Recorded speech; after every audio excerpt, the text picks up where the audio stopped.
Today is January 16th. I'm here with Mom and Dad asking a question today. Tell me some of your favorite memories of your mother. Okay, Mom, you can start. Okay. Well, my mother was a first grade teacher, and I was so excited to see what she would do every week. There was another, kind of thing that they would work on, and it was so fun for me to try to do that too. And sometimes she would use my little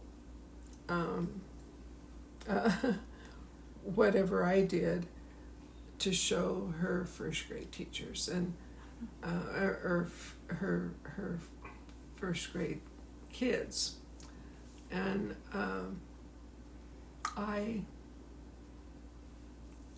I'm sure that the reason that I wanted to be a teacher was because she was a wonderful teacher, and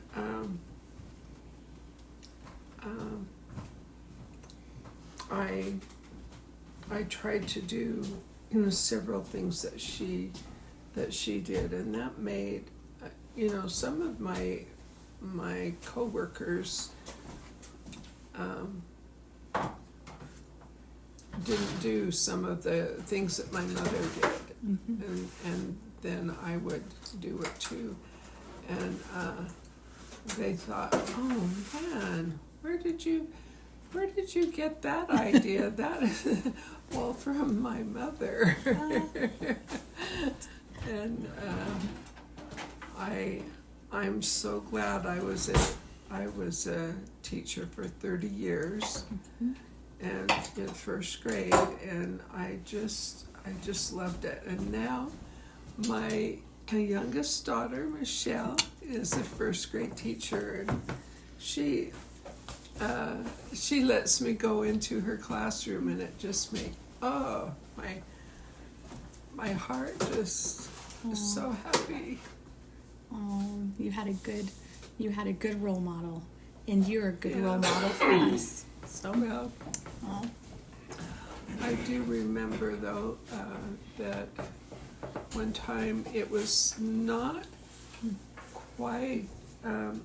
It wasn't the first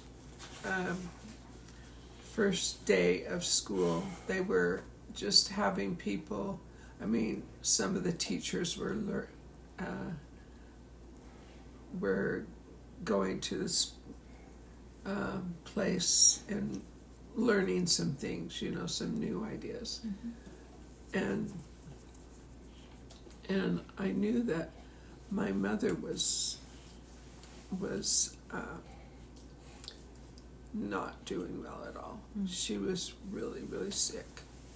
And my friends knew that was happening, and they said, Jackie, go see your mom. And so when I went, she was not lucid or at all. She couldn't talk or anything, but I was holding her. She was laying down, and so I was kind of right there, holding her fingers, for her hands, and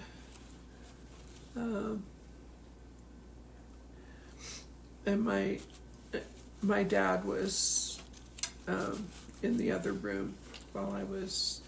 It was probably over an hour that I was, just holding her hand and thinking about all of the wonderful things that she did. And I knew that she wasn't gonna, you know, but all of a sudden something was different, and I looked down and I said, Dad, I think she's gone. And she was. So I was holding her hands as she died. And I'll never forget that. Yeah. It's so sad. That was August 15th. And that she knew you were there with her. Yeah. She knew it was safe to go. She was on her way to heaven. So, wow. I'm glad you got to spend that time and that you weren't in a training class. That Yeah, doesn't mean anything as much as your mom. absolutely. Yeah. And I'm glad that those women said, just go see your mom. Gee, just because I wanted to so much, and anyway, she was such a wonderful person. Yeah. Yeah. And Dad was a teacher too. Good. Well, we'll hear all about him next week. Oh.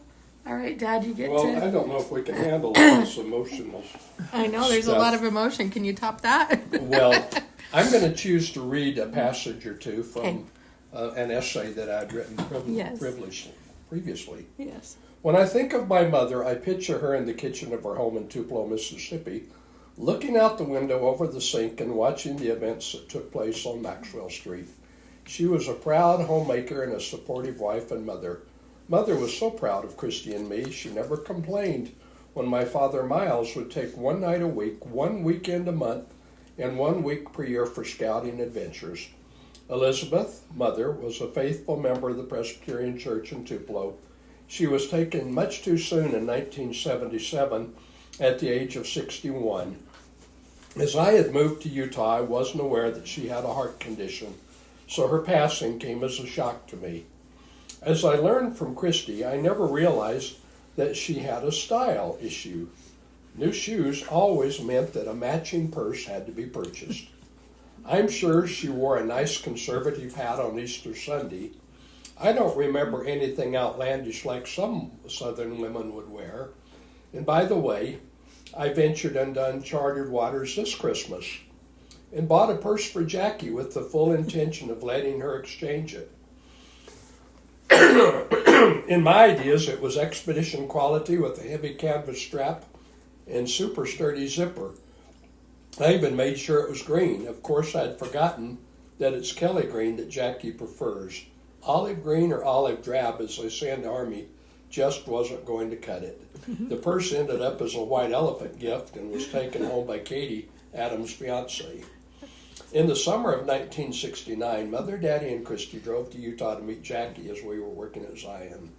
She loved Jackie from the moment she met her and probably wondered how I could be engaged to such a beautiful girl.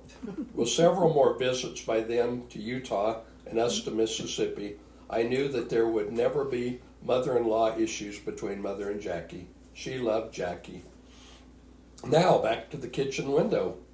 I remember her saying as she looked out the window, she saw a boy's head pop up out of the flood water drain on the curb across the street. I guess they'd crawled in and were exploring the drain pipes. That, to me, is just plain creepy or crazy. To this day, I think it was one of the Whitaker boys, two of whom's nicknames were Pooh and Skinner, which probably says it all. Another time, she watched out our intellectually challenged beagle, Sport, chase a truck nipping at the tires, get hit and knocked head over heels into the yard. Third time to be hit by a car. Excuse me. The poor black man driving the truck carried the lifeless Sport to the house where Mother told him that it wasn't his fault. At that time, Sport came to life, jumped from his arms, and took off. Mother loved to tell this story about the wide-eyed man who had not killed Mr. Bill's dog after all. I love my mother and look forward to seeing her again. I love that. Sport Garberly Jr. Yeah. Oh,